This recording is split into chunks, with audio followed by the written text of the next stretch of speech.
Welcome to the Assist Podcast. I'm your host, Zach Schwartz, and joining me today is a man of Hungarian blood. He has an accent on the E. It is Maté Nagy. It's Nagy, but it's a... Thank you, Zach. Maté, how are you? I'm fine, thank you. How are you? I'm not bad. Just a lovely Tuesday here. And Maté, tell the people a little bit about yourself. So, welcome. I mean, not welcome, because I am welcomed on this podcast. So, I was born in San Diego, grew up in Hungary, and we moved here around 6 years ago. So I started high school in Orlando, finished high school in Orlando, and now I'm attending college in Orlando. And I am trying to get out of Orlando. So that's about it. What was your Twitter bio? Twitter bio? You mean my Instagram bio? Or Instagram, sorry, yes. It's... I can't really... Let me think about it. How was it? It says... Is it like Hungarian by blood? Yeah, I think it's Hungarian by blood. Floridian by zip code. Mm-hmm. And... San Diego by heart or something? No, I don't. I'm just going to pull it up. Okay, and then... It's really catchy. It's good. Then, and what are you studying here at the University of Central Florida? I'm studying... What am I studying? I forgot. Oh, biomedical sciences. That's what I'm studying. So trying to be a doctor. Okay, so it's California-born, Hungarian by blood, and Floridian by zip code. Okay, perfect. Thank you for sharing that with the people. Right? Yeah, I agree. Yeah. That's pretty trendy. What's the name? What's the @ name, just to get the people? It's at Maté, spelled MATE _Z_ Nagy, NAGY. There you go. Shameless plug. You have been summoned here to the Assist headquarters, which is my dorm room. Unfortunately, yes. To discuss. I was forced to do this. You kidnapped my dog. Oh, no, I would never do that to Grant. We're talking about Bandersnatch today, a movie game kind of thing that we both talked about. It was a Netflix special. It was one of those that blew up, similar to Bird Box. I don't think it blew up. Did it blow? Did it? I thought it did. It's not as good as Bird Box, though. Not as good as Bird Box, that's true. Should have talked about that, but it wasn't my choice. Not my podcast. We are going to do Bird Box eventually. There you go. That's a tease. So I will let you start off by talking a little bit about the whole concept of Bandersnatch and why we're even talking about it in the first place, how it's different.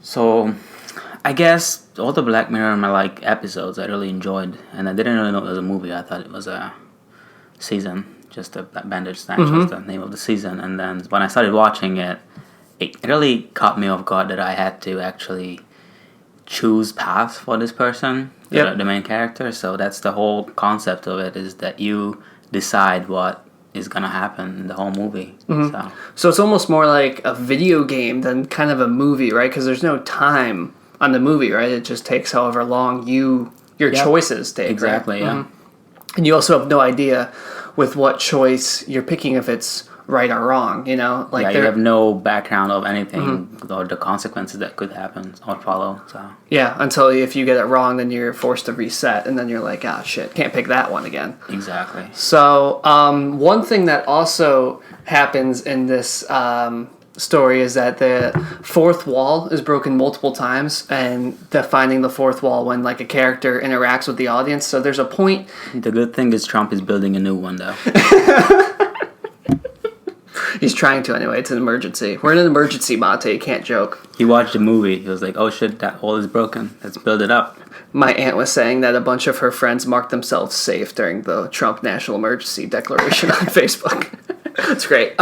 So defining the fourth wall breaking is when the main character, directly interacts with the audience. In this sense, there's a scene in the movie where the main character is kind of realizes he's being controlled almost by us. It's close to the end. That's where I got really bored of the whole movie, and I was just who is controlling me? And I just started putting Netflix. Yeah, and so then it shows him a Netflix symbol, and he's and the movie takes place in the 80s, I believe it was, 70s. Yeah. It's when the Pac-Man and all those games started to blow up, I guess.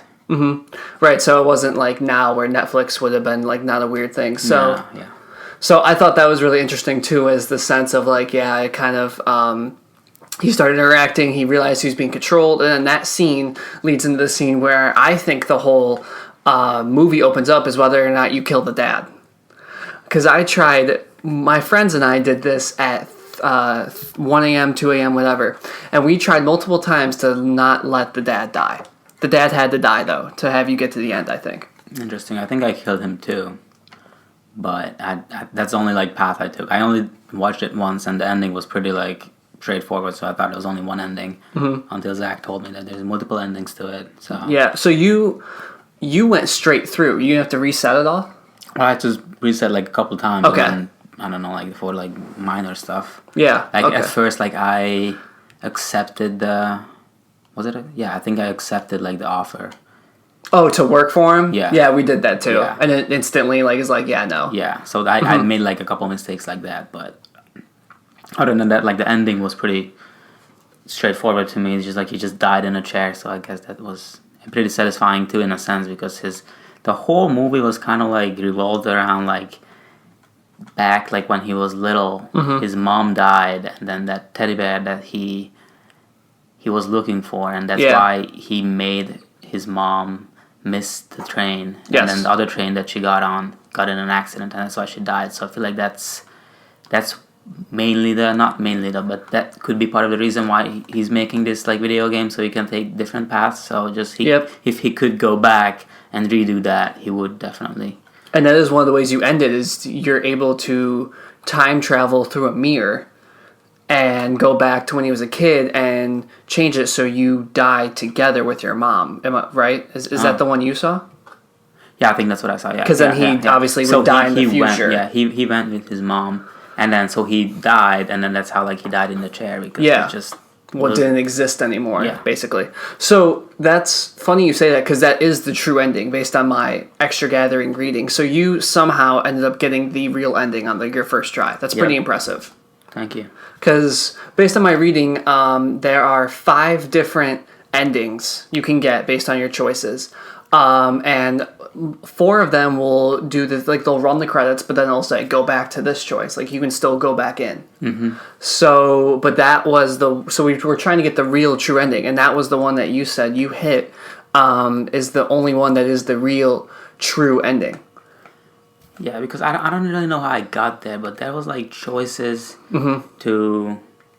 I honestly forgot what the choices were, to be honest, but it just made more sense for me to just like have him find No, he actually went for so his dad took away the teddy bear, right? Yes, it was like a social experiment. Yeah, he went in the room, and then he kind of opened up the safe somehow, and he got like the teddy bear, and that's how it ended. Right. With him picking up the teddy bear and then finding out with his mom. Yeah, so that's the thing, is like, this is what, I don't know what time you did this at. What time did you do this at? Like during the day? I did it at 9, but I didn't do it like at 1 a.m. Okay, so I think this was part of my problem, because Thorn, who's been on the podcast actually, episode 2, shout out, and another friend, Michael Graw, who I'm sure will be on here, we did this at 1 a.m. And the problem with that was I was tired, and when we went back, I hit 3 endings, and I'll talk about them. And I couldn't figure out what really happened or what didn't happen. So the thing you're talking about, the whole movie does revolve around the fact about this teddy bear and his youth and his mom dying, but there's different ways they went about it. One of them is that it's all a social experiment, and the mom never died. He was just in this program as a kid, and he was being watched, and his dad isn't even real, and all this stuff. So that's one half. Another half is that he's on like LSD with one of these other characters, and it really broke my brain, because even though talking about it, I can't tell you what the plot was. I could tell you some choices I make. Yeah, me neither. I cannot. But like, I can't tell you A to B what a plot is, because I don't know what actually happened. I can't tell you what the whole movie is about in the first place, because it's a video game. But then I feel like the main thing is about his mom dying. Yes. So. That's like the main thing. So I know the one ending, the 2 other endings I got to was the one where the game comes out, it doesn't really work out, because he does end up making the game, and he gets found out by killing his dad, so he ends up in jail, and then the other character's like, you gotta start again, and then you can go back in and restart to make the game better. Yeah, I also ended in jail, so I think that's where I like went back and then ended. Okay. So that was an ending. So that is an ending? Yes. Okay. That is one ending. And then that gives you the option to go back. And then that didn't like end like with credits. It just ended, and then. Mm-hmm. you had to go back, so that wasn't really a choice. Right. So, and then another one was that the Colin, the other video game producer in the game. Yes. His daughter grows up to make a Bandersnatch app based on the book Bandersnatch, and then the video game that this guy produced in the 80s, and that's another ending. And it kind of starts following there. So that was the other one I hit, and then there are two other ones that I do not know. I'm sure you can look it up online. And then, yeah, so I enjoyed it. I thought it was kind of crazy when Thorne came in. It's like, guys, you have to do this. Like, this is insane. I thought it was like a little bit frustrating because I didn't. Frustrating? Yeah, because I really didn't see the point when I finished the movie. Mm-hmm. Like I was like, so what was the whole point of it? Like, shit. Yeah. So I guess going off that point. Am I allowed to say that? Yeah, Shit. of course you are.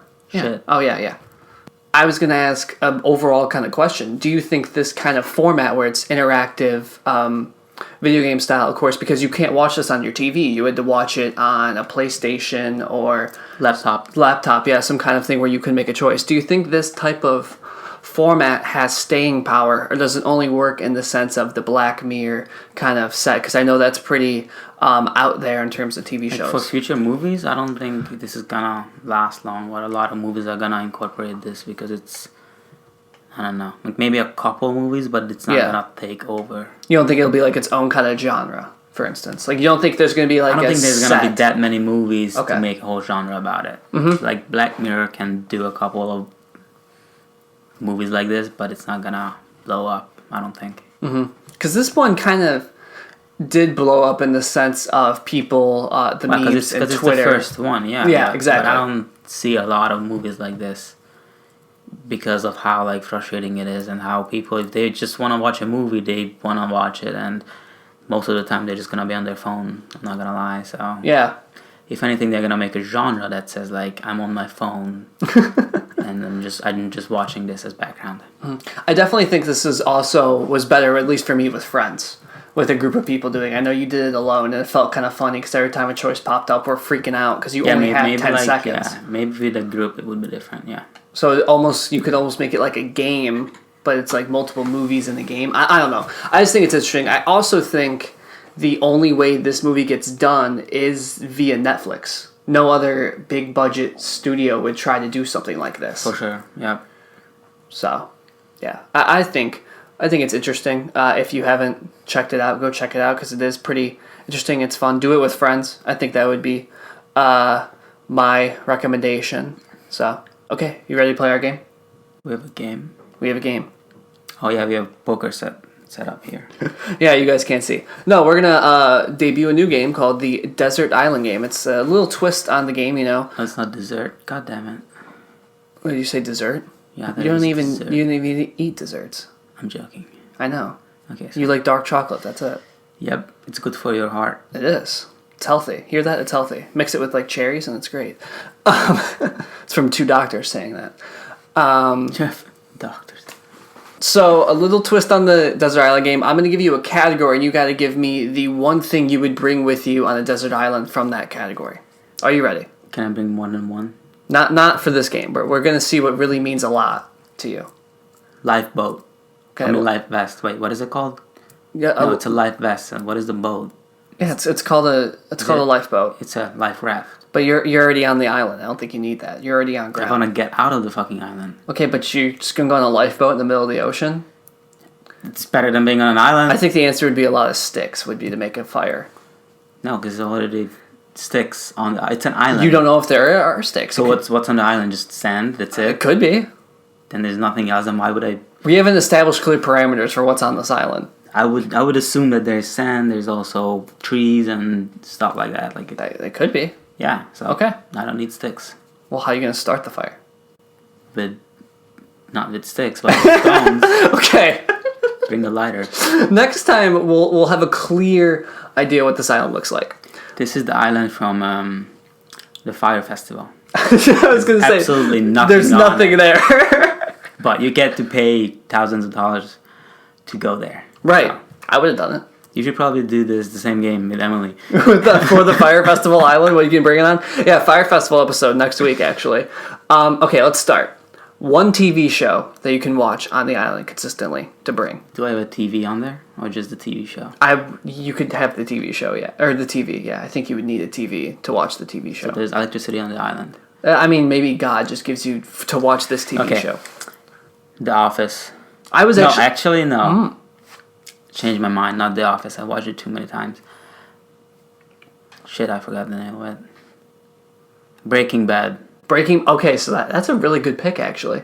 Because I was going to go it has a lot of seasons, so I don't get bored. Right, and I feel like I haven't seen it, so I mean, you could probably speak to it more than I can. That like some of the twists, it's just still good television. You know what I mean? It is, yeah. And the episodes are long. Seasons are like 10, 8 to 10. I don't really know. There's a lot, so yeah. I was actually going to pick The Office because for me, my favorite show is Arrow. But the problem with that is that I've seen it twice already through, so it's like a lot of the stuff like I already see coming. Like, yeah, it's still good to rewatch, but I've only seen The Office once. I think I will laugh at The Office more, obviously, and think it's funny on repeat. I know Katie's watched like 8 times, I think, which is just ridiculous. Well, the thing is, The Office, like, you can just jump in any season and it doesn't really have any effect on you. But for like, if you said Arrow and I said Breaking Bad, like you actually have to follow. There's a plot to it. Yeah. Like The Office has a little plot, but it's not as really deep as for like Breaking Bad. But I feel like it's a great show. I only watched it once. I might rewatch it. Is it still on Netflix?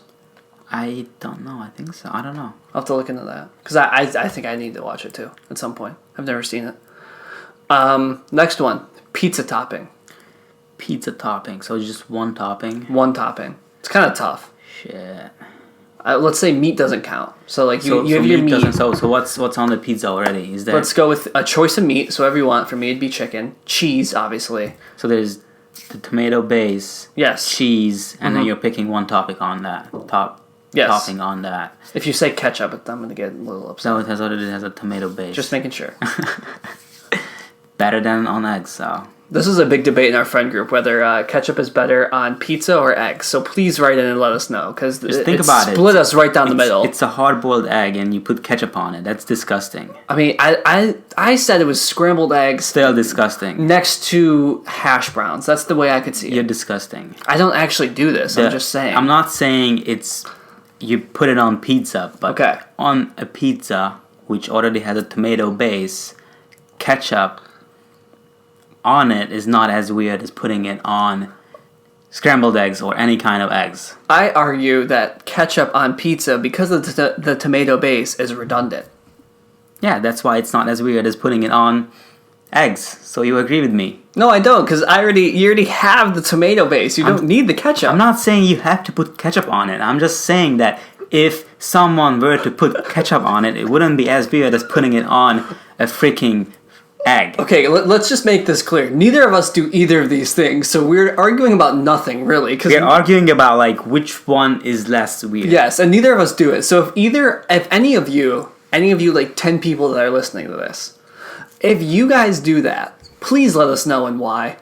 Because we would sincerely like to know. Or just what you think about it. Do you know anyone that puts ketchup on either of those? No. I don't either. Maybe someone does. Maybe. Okay, back to the original question. What is your favorite? What's your pizza topping? Okay, with the meat and the tomato base and the cheese. What kind of meat is on it? Like, what do you mean? You can pick what meat you want. But meat is already on it? Yes.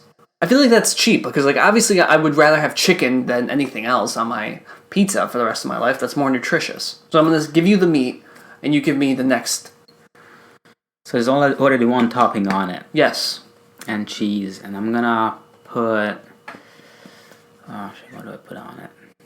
Because, I mean, I don't really need much more than, like, meat. Just, like, multiple meat is what I really put on it, so... You do multiple meats? Yeah. What are your 2 meats, then? Like, chicken and sausage, I guess. Yeah. Alright. Well, it's disgusting. Because you're Jewish. Exactly. Don't eat sausage. You should try it. I can't try that. I am going to go with banana peppers. Give a little kick with the chicken, with my chicken. Yeah, I don't know. If I ever had to, like, choose something that's not meat, I would put maybe, like, if it was chicken, then pineapples. And that's another topic of discussion, because pineapples on pizza give a nice little sweet taste to it. I've never done it before. I don't judge people that do. Hawaiian pizza is great. Well, I can't have Hawaiian pizza. That was my go-to. Well, just don't order the ham on it. Shit. Everything is... I don't know. You guys are so complicated. What? Judaism is complicated? Yeah, you're like a girl. Like, what do you want to go wherever? Like, but it can't have any meat, pork. It has to be kosher. Yeah, so. Holy shit! You just compared a whole ass religion to a gender. That's great. Exactly. That's awesome. I can't even say a thing. I'm just gonna move on. Pick an animal to accompany you onto this island. Animal. So it shouldn't be my pet, right? It has to be... Probably. I don't think Grant would do too well on a desert island. You're right. I don't want to take my... He's beautiful, but I don't doggy. know. He might lose like some poundage, and that's an issue. I wanna probably like a chimpanzee or something that's really like resembles a human. So like you can have like interaction. You can have like intelligent conversation. Teach it stuff. Mm-hmm. Like bring me water, make me a house, stuff like that. So you're gonna enslave the chimpanzee. No. It's gonna be a mutual relationship. Okay. Well, you'll give it food, right? I'll give it food, shelter, and I'm teaching it. Okay. To do knowledge, self-fulfillment. Yeah. Okay. Cool. I'm teaching it to do stuff for me. It's a very you choice. I like that. I think I'm gonna go with an elephant. Why? Because I'm gonna be like Hannibal from the ancient. It doesn't even fit on the island. Well, of course it would fit on the island. Elephants aren't that big. It depends on how big the island is. Elephants are also very smart. Not as smart as a chimpanzee. I've heard elephants are the smartest mammal. We need fact check on that. The resource department. I've not heard any research projects with elephants being able to draw stuff or bring you stuff, so I don't know. Elephants can definitely do that. Genetically, a chimpanzee, I don't know what kind it is, but they're more like related to humans. I knew that. Yeah, okay. Yeah, Planet of the Apes, right? Yeah. Caesar. You ever watch those movies? Nope. I think I watched the first one. Speaking of movies, last category, movie to bring with you. Once again, on your TV, you're also watching the TV show on. I did not think about the movie. Let me think about a good movie. There's a lot of good movies out there. But there are. The most recent one, or the one that I would take on a deserted island, I don't know, this is so tough because there's so many. Can I just bring Netflix itself? You bring... like all the movies that are on Netflix? Or if I had to, I had to pick one, like one that I like, it's an old movie, not an old movie, but kind of old movie. Mine's also kind of old. It's probably like, it's not that old, it's like 2010-ish. Like oh, okay. Ted. Ted? Yes. I don't think I've seen Ted from start to finish. It's hilarious. Ted, both of them. I definitely haven't seen Ted 2. They're so funny. That makes me feel very bad. They're not even like good movies. Like like I would have to like think about a good movie. It's not a good movie. Like for a critic standpoint, you're saying? Yeah, it's a horrible movie. It probably has like a 15% on like Rotten Tomato. Yeah. But it's funny. It's really funny. That's where I am like with The Interview. That's not my selection, but like it's just not a good movie, but it's still hilarious. Yeah. I'd go with Good Will Hunting. Yeah, that's like okay. So like artistically speaking, that's a really good movie. Yeah, that's my favorite movie ever. My dad actually just agreed to do a podcast on it at some point, so that'll be coming up too. Yeah, it is a good movie. But yeah, there's also another good movie that like maybe I would if it was like an artistic one. Yeah. Or like a good movie is the what is it called? It's about like the fire something. It's about like these runners in the Olympic runners and like during the Second World War. Unbroken? Is it Unbroken? When he gets like captured by the Japanese and he's a prisoner of war. Is that what you're talking about? I think there's another one. I don't think it's Unbroken. I was gonna say I've read that book. No, Unbroken is a really good movie too, but it's not that. That's not the one you're thinking of. Yeah, it's Fire Chariots or something like that. I've never heard of it. We're Googling it, guys. Yes, we're Googling it. Chariots of Fire, that's what Chariots of Fire, okay. Yes. 1981. Yeah, I've never seen it before. It's in the 1920s. It's a great movie. So World War One-ish. Yeah. Okay, cool. So runners training for the 1924 Paris Olympics. Interesting. I've never heard of that. All right. Well, there you go. You just got some movie recommendations from us. If that was like a movie, it's like a 1981. Oh, what's an old movie? Yeah. Yeah, but if I had to choose an artistic movie, it would be that. Perfect. Thank you for playing that game. Thank you for making the game. I don't know what to say. All right, we're going to do our story now. Story time. So, yeah, story time. So, obviously, as you heard from the intro, Maté is also a UCF student, and we didn't come here and necessarily hit it off. So, let's have Maté. I'll let you kind of introduce the story a little bit here and how we became friends, because it's pretty funny. Well, we never really became friends. That's the thing. Like, you thought we were friends.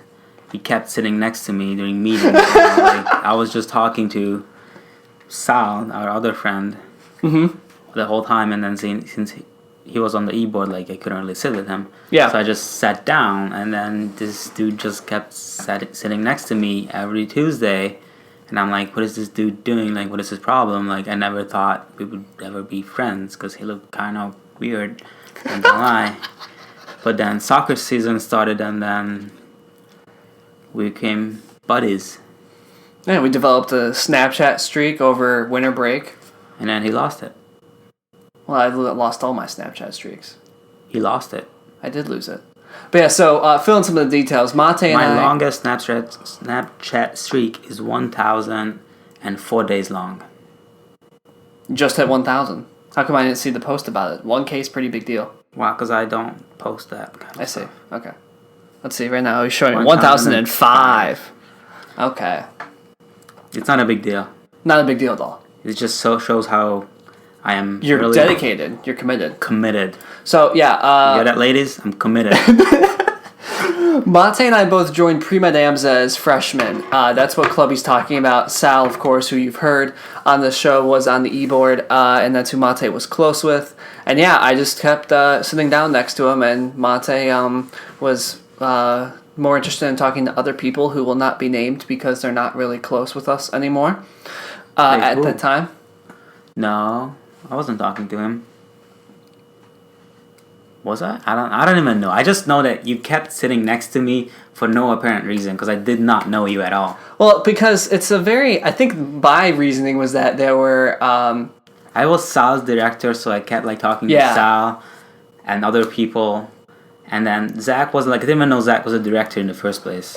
Even though we had director meetings. He ran for the same directorship, and I obviously was better than him. And I got the directorship. And then now he gets to do my directorship.